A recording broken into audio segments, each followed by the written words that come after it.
many with the head shapes, when they're flat in the back, or that microcephaly, when the head is smaller, or again you have this flatness, what happens is the head is actually below the spine. Does that make sense now? That is actually So scoot down and just lay naturally on the table if you can. Okay? Feel the difference? Yeah. So see how the nose now and is more on a horizon point with the maxillaries and going through the top of your skull. But also notice where the eyes are. Do you see how the eyes are in this position? So in this position, just notice where you can see them. I'm going a little fast, but just notice how much range of sight you can get, right, in this position. So now come up like an inch again. Okay, so now do you see the difference? So now the sinus cavities now are tilted. The eyes are actually tilted so you get more of an upper quadrant type of vision, right? The nasal cavity is also in a different position. So now too, what happens with a lot of these kids, because they want to look at you and you're down there, so now without lifting your head, try to like if you were sitting there. Do you see the strain that's on the eyes to do that? Yes. Okay, now relax. And now also notice what kind of vision you have. Do you see how it's harder to see Mr. Elephant? Yeah. And even though I was in the same position as before. So you actually need to be back here. Do you see the difference? Versus here. This is much. It hurts my eyes actually. Right. But again, now you're used to your other position. This is abnormal for you. But if I just go here, right? And this is what I started doing like that first day, and this is where he started playing ball. Yes. So if I'm just getting used to my hand. So I want you to see trying to play ball, right? There's this, but if I'm here and I'm acting like a more functional set of eyes for you, look at the difference. Yes. Of how you can now participate. Just because the more I can hold the head, do you know what I mean? So there's no issues of falling or anything like this. But if I actually sit here and just go, I don't want to do same per se. See how that's a fall? And that also gives an abnormal. So what I might start to do is this, a counter. Because I want that spine to get better at reacting to the eyes. And you see again how this is more functional. There, the pelvis just shifted. If you don't believe me, here, I'll come over here. They See have the a new difference? option. See how the head get heavier? Yes. See how I just sort of let oof, versus here your head's already starting to float. Interesting.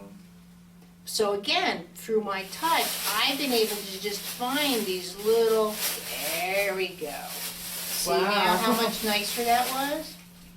But again, if I go over here, see how you have to think about lifting that noggin and looking. See how you're trying to hold it. Versus this side, feel how it's like a string. The elephant's just pulling it out. That is amazing. Now, that being said, okay, now I want you to think of your right foot. Now just push down on the toes, and I'm lifting your head. Release, push down on the toes, and release. And now, look at the elephant, push down the toes, and release.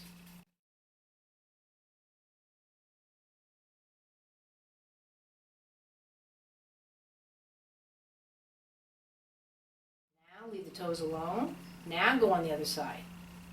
Feel the difference of that dead leg? Yep. Now don't touch the toes. Feel the difference of that leg that's already active. You're crazy. Isn't that neat? That is like voodoo. She's waking up, Voodoo in a good way.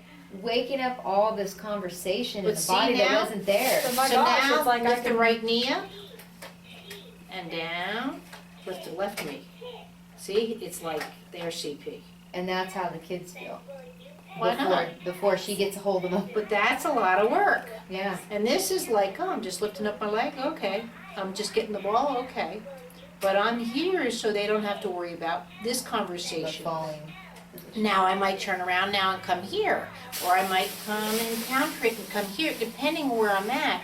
I'm looking for different ways of just making during that conversation the system more successful.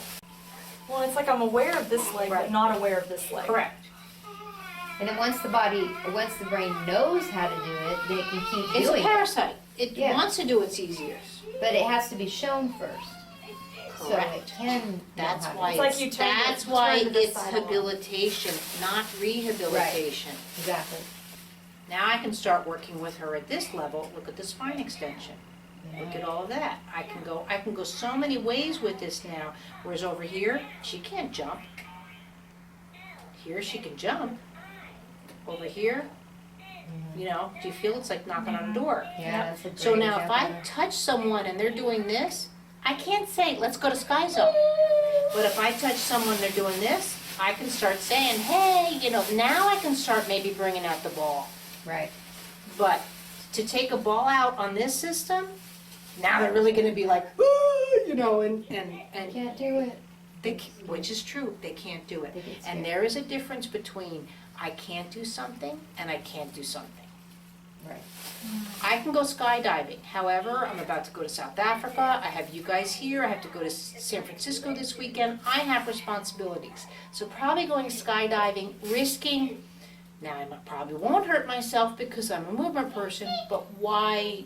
So it's not that I can't, but I probably shouldn't. I also don't have the time.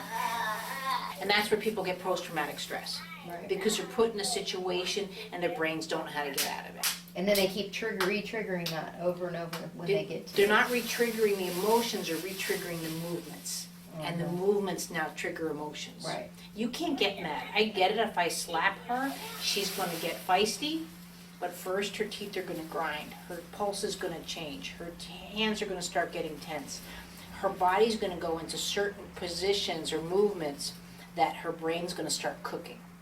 So if her chest cavity was really tight, she's gonna be bad at direction, she's gonna get anxiety easier, she's gonna have higher chance of GERD and reflux and all that, because that breath has no place to go, so it overcooks the brain.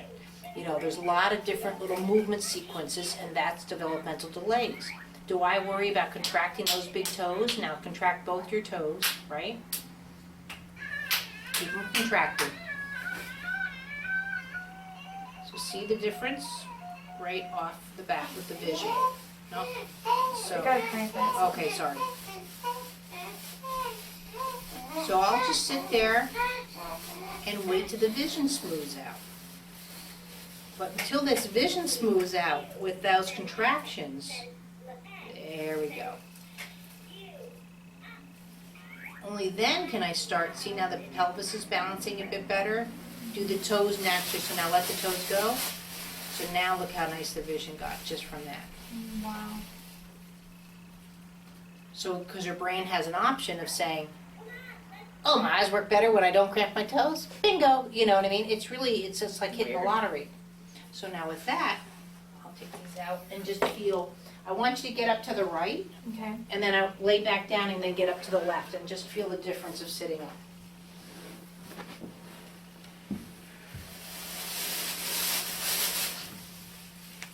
I'm very relaxed for one. Anybody rubbing on my head?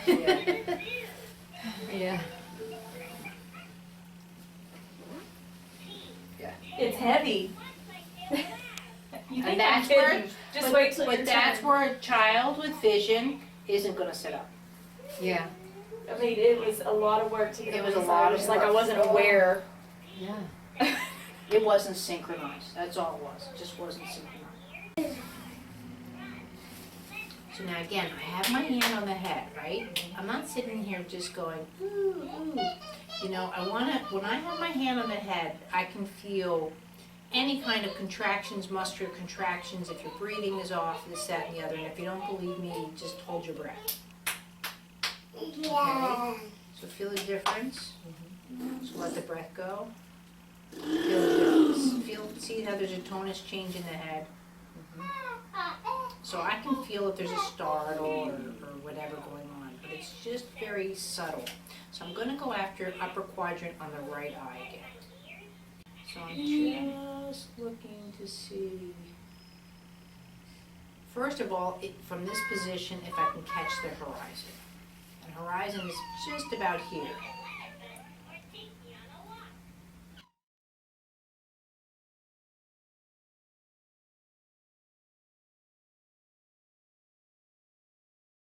And then I want to see if the eye can track down and up. And this will be the glitch. Some kids should like keep looking straight. See, you'll start to lose their vision. Now that doesn't mean you don't go, come here, come here, come here, and look at, just mess and bring it in here.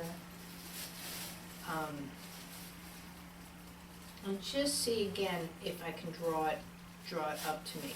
Now another way of holding the head is just right underneath. And I can do, see how, as my finger goes a little bit away, how I go into the neck. Do you feel that? So this is a sensation too that he's not familiar with. Now even, close your eyes, if he was asleep, you can do almost the same sensation here. See how I'm on the temple? See how I'm moving the motion into my right hand and then back into my hand. So see how he would get the sensation of that movement even though he's not doing it visually. However, now open your eyes and now look up and look down and look up. So see what that does to that movement? It opens it up more. Right. Your vision. So now look up over here. No, over here. Just feel that, and now come over to the other side. And feel the difference? See how the eye does not go with the... No, it doesn't. So isn't that interesting how Yeah. the movement of the neck... And it's smaller over here, the vision. So now another thing I can do is rotate these neck muscles. So see how I'm sort of scooping up and then bringing up into the visual field. Now again, if you go in and out of this, I'm not going to sit there and go, where are you, where are you? Yeah. Most children, especially if they're under 4, are not going to have a long gaze anyway.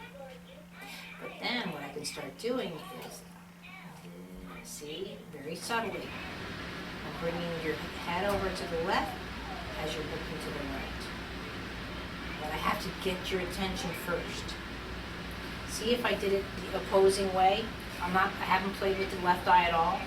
And see if I did, see the difference? Yeah. Seems a lot further away. But see also too the contractions in the face because you're straining to see the object. Yep. So here, feel the difference. See, there's much more elasticity in the face. And then I can go back.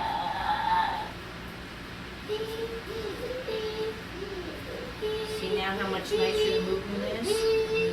Now, if it was again available, which is not always for all kids, I can come up to the temple. See now how the eye is floating in comparison to the forehead. I can come to the jaw, again depending on the child. Look at how I can go back into the T and J or the back part of the mandible and push down just slightly to the left. And come back.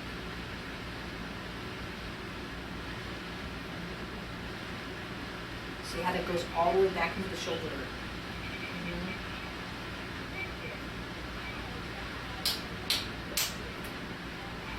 Now I'm just going to go under the shoulder. Now look at that. Look at that chest rotation. Just the significance of that. Take a rest, close your eyes. See the difference now if I do the shoulder here? Oh, yeah. Yeah. There's no, it's almost like a disassociation versus. That's good. Open. So now take your right hand and come up to touch the elephant through your right eyes. Right? Back down again. And now back here, take your right hand to touch. Okay, and back down again. And now do the left side. See the difference? Yeah. Then the reach. See? That's what he does. He looks there and he touches. Yep. Exactly what it is.